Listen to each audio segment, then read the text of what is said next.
Bacaan Alkitab 6 Ogos 2021. Hakim-Hakim pasal 20, Kisah Para Rasul pasal 24, Yeremia pasal 34, Mazmur pasal 5 dan Mazmur pasal 6. Hakim-Hakim pasal 20.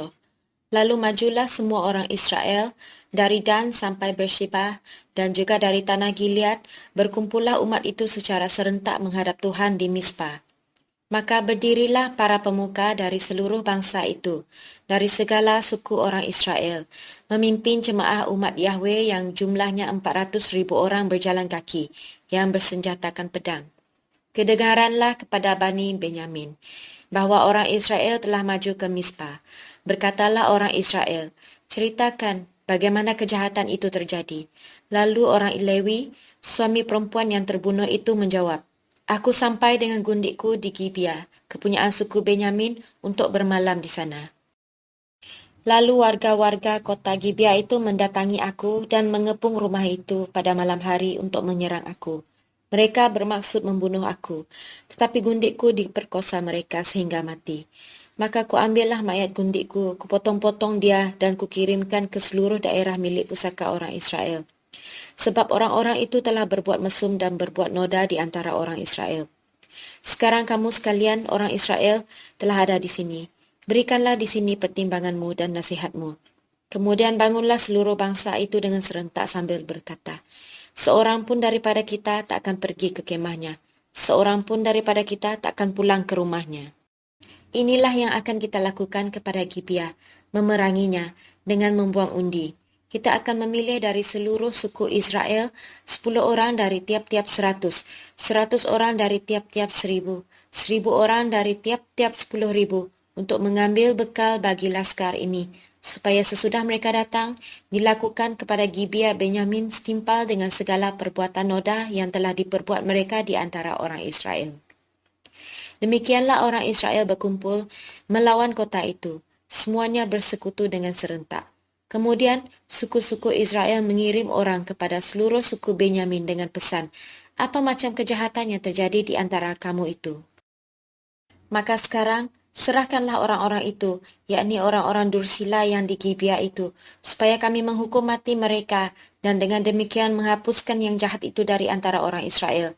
Tetapi Bani Benyamin tidak mau mendengarkan perkataan saudara-saudaranya, orang Israel itu.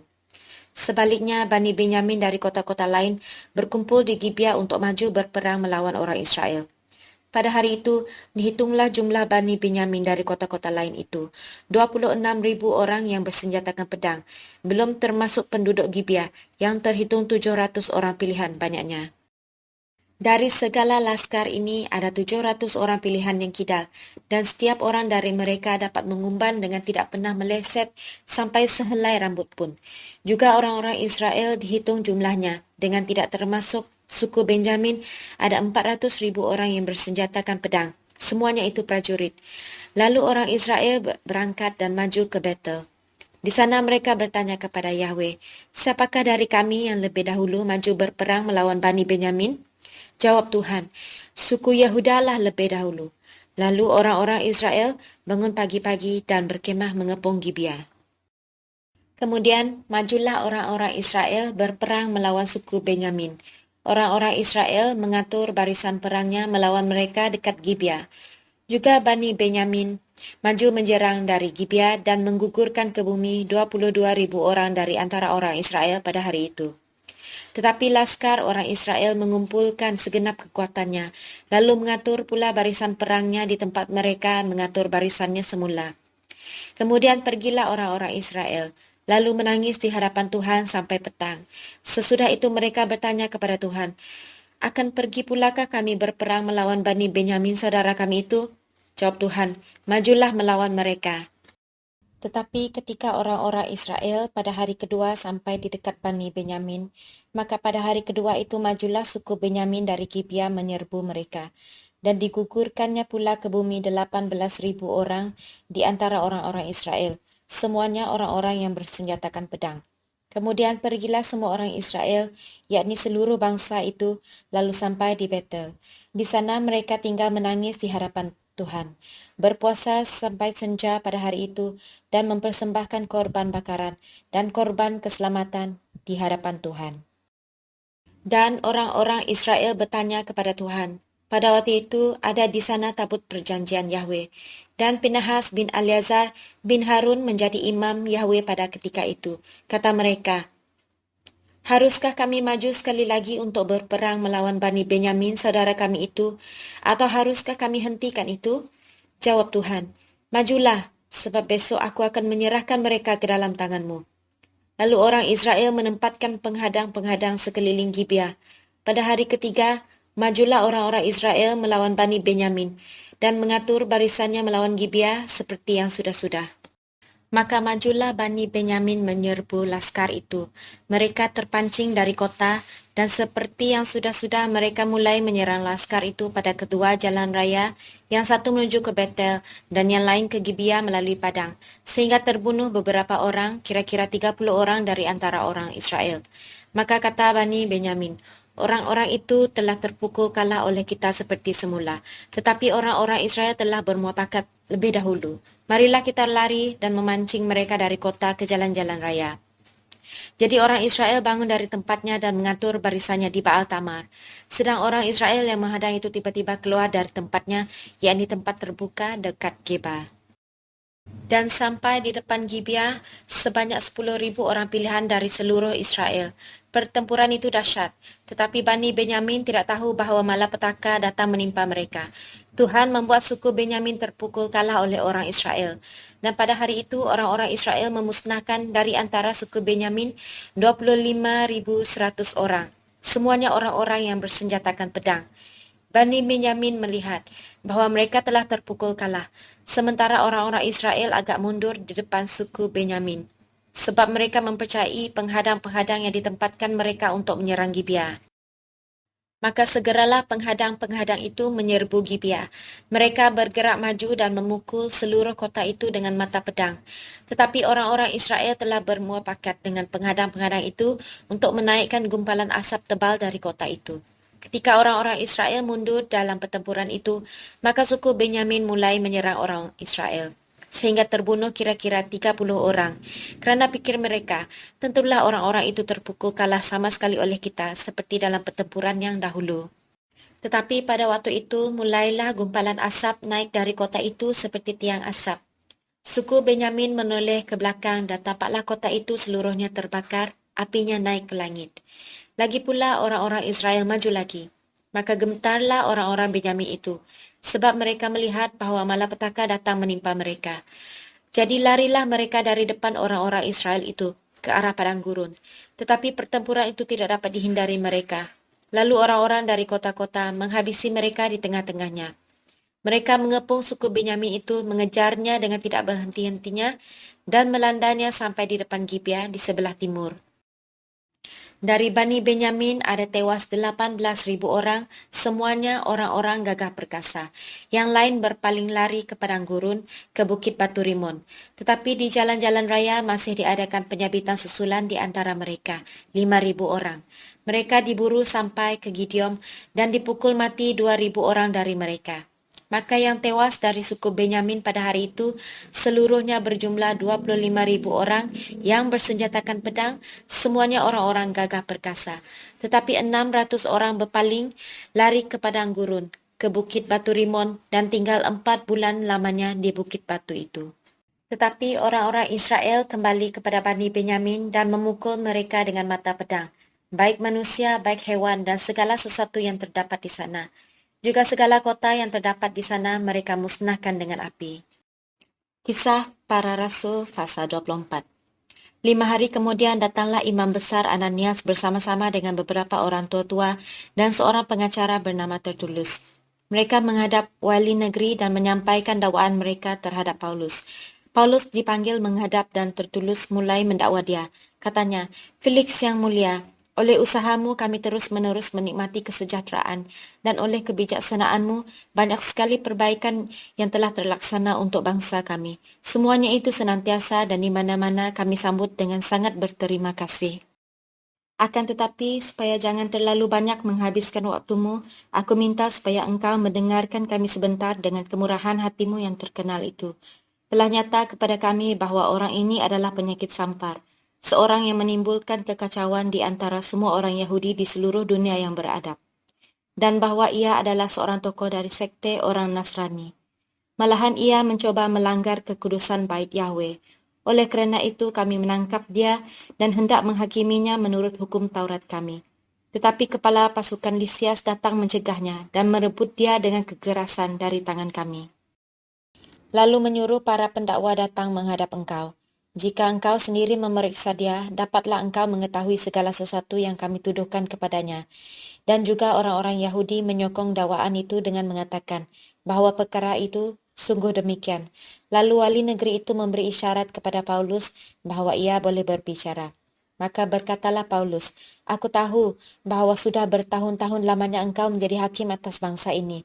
Kerana itu, tanpa ragu-ragu aku membela perkaraku ini di hadapanmu. Engkau dapat memastikan bahawa tidak lebih dari 12 hari yang lalu aku datang ke Yerusalem untuk beribadah.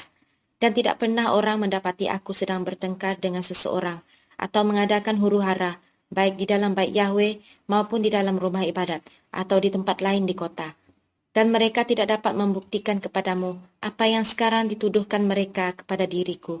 Tetapi aku mengakui kepadamu bahawa aku berbakti kepada Yahweh, nenek moyang kami dengan menganut jalan Tuhan, yaitu jalan yang mereka sebut sekte. Aku percaya kepada segala sesuatu yang ada tertulis dalam hukum Taurat dan dalam kitab Nabi-Nabi. Aku menaruh pengharapan kepada Yahweh, sama seperti mereka juga, bahawa akan ada kebangkitan semua orang mati, baik orang-orang yang benar maupun orang-orang yang tidak benar. Sebab itu aku senantiasa berusaha untuk hidup dengan hati nurani yang murni di hadapan Yahweh dan manusia. Dan setelah beberapa tahun lamanya, aku datang kembali ke Yerusalem untuk membawa pemberian bagi bangsaku dan untuk mempersembahkan persembahan-persembahan. Sementara aku melakukan semuanya itu, beberapa orang Yahudi dari Asia mendapati aku di dalam bait Yahweh. Sesudah aku selesai mentahirkan diriku tanpa orang banyak dan tanpa keributan. Merekalah yang sebenarnya harus menghadap engkau di sini dan mengajukan dakwaan mereka, jika mereka mempunyai sesuatu terhadap aku. Namun biarlah orang-orang yang hadir di sini sekarang menyatakan kejahatan apakah yang mereka dapati ketika aku dihadapkan di mahkamah agama.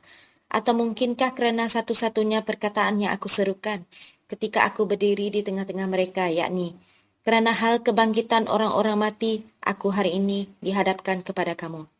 Tetapi Felix yang tahu benar-benar akan jalan Tuhan menangguhkan perkara mereka. Katanya, setibanya kepala pasukan Lisias di sini, aku akan mengambil keputusan dalam perkaramu.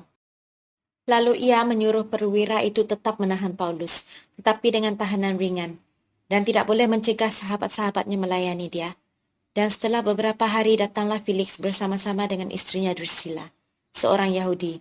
Ia menyuruh memanggil Paulus, lalu mendengar daripadanya tentang kepercayaan kepada Yesus Kristus. Tetapi ketika Paulus berbicara tentang kebenaran, penguasaan diri, dan penghakiman yang akan datang, Felix menjadi takut dan berkata, "Cukuplah dahulu dan pergilah sekarang.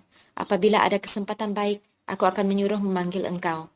Sementara itu ia berharap bahawa Paulus akan memberikan wang kepadanya.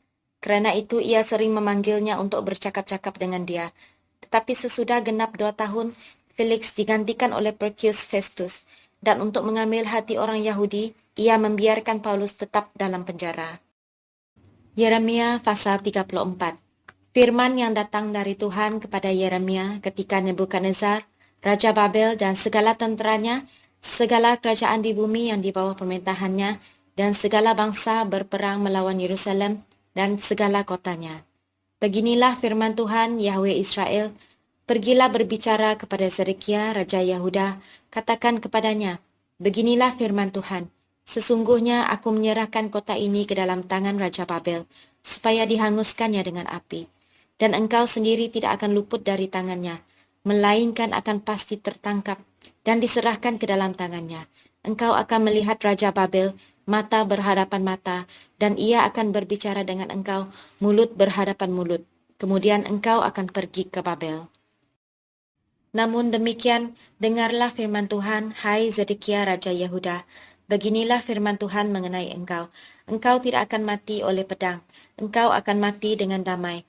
Dan sebagaimana dinyalakan api untuk menghormati bapa-bapa leluhurmu, raja-raja dahulu yang hidup sebelum engkau, demikianlah orang akan menyalakan api untuk menghormati engkau dan akan meratapi engkau dengan berkata, "Aduhai Tuan, sungguh akulah yang mengucapkan firman ini, demikianlah firman Tuhan." Nabi Yeremia menyampaikan segala perkataan ini kepada Zedekiah, Raja Yehuda di Yerusalem. Ketika tentera Raja Babel berperang melawan Yerusalem dan segala kota Yahuda yang masih tinggal, yaitu Lakis dan Aseka, sebab kota-kota itulah yang masih tinggal di antara kota-kota Yehuda sebagai kota-kota yang berkubu. Firman yang datang dari Tuhan kepada Yeremia sesudah Raja Zedekiah mengikat perjanjian dengan segenap rakyat yang ada di Yerusalem untuk memaklumkan pembebasan, supaya setiap orang melepaskan budaknya bangsa Ibrani, baik laki-laki maupun perempuan, sebagai orang merdeka, sehingga tidak ada seorang pun lagi yang memperbudak seorang Yahuda, saudaranya. Maka semua pemuka dan segenap rakyat yang ikut serta dalam perjanjian itu menyetujui bahwa setiap orang akan melepaskan budaknya laki-laki dan budaknya perempuan sebagai orang merdeka, sehingga tidak ada lagi yang memperbudak mereka.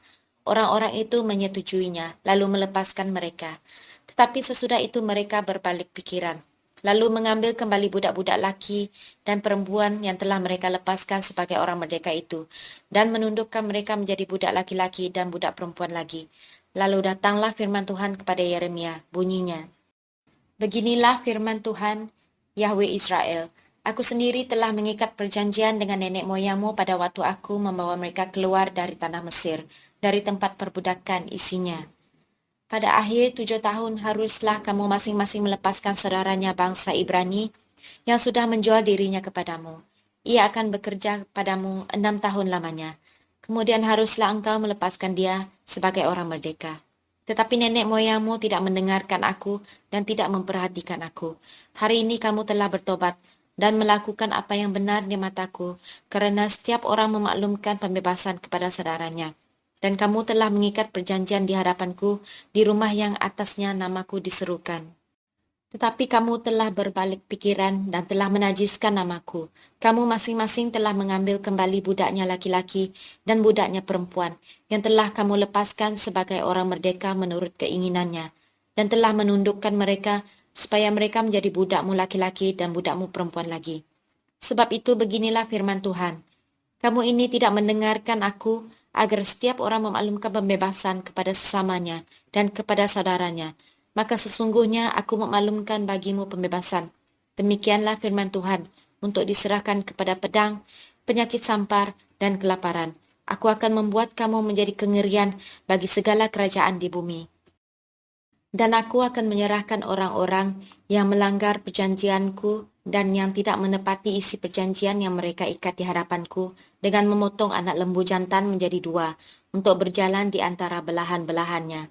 Pemuka-pemuka Yahuda, pemuka-pemuka Yerusalem, pegawai-pegawai istana, imam-imam dan segenap rakyat negeri yang telah berjalan di antara belahan-belahan anak lembu jantan itu, mereka akan kuserahkan ke dalam tangan musuh mereka dan ke dalam tangan orang-orang yang berusaha mencabut nyawa mereka, sehingga mayat mereka menjadi makanan burung-burung di udara dan binatang-binatang di bumi.